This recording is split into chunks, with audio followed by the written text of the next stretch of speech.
26 डिसेम्बरରୁ महंगा हेब train ticket यात्रा करिबा पूर्वरु जानंतु केते हेब।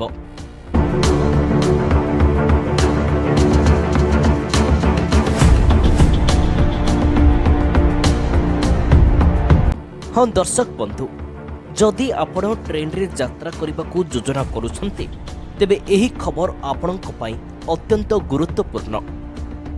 भारतीय रेलवाई 26 डिसेम्बर 2025 रु लागू हेउथिबा यात्री भड़ारे परिवर्तन घोषणा करिछि।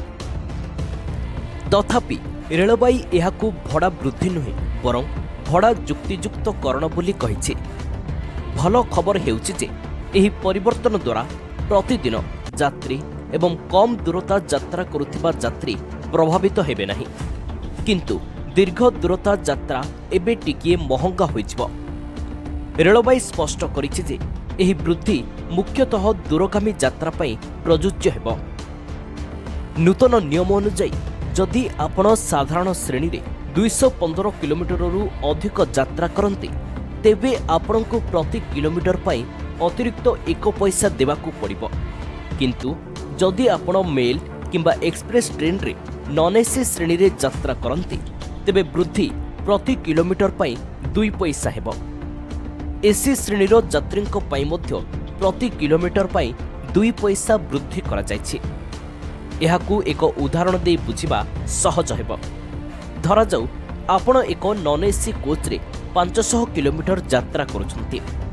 नूतन नियम अनुसार आपणकर टिकेट मूल्य मात्र 10 टंका वृद्धि पाइब। यह छोट मन हुए, किंतु जेतेबेले लक्ष लक्ष यात्री यात्रा करन्ती एहा रेलवाईर राजकोषरे यथेष्ट अवदान रखे। रेलवाई आशा करुछि जे एही छोट परिवर्तन एही वर्ष प्राय 600 कोटी अतिरिक्त राजस्व सृष्टि करिब।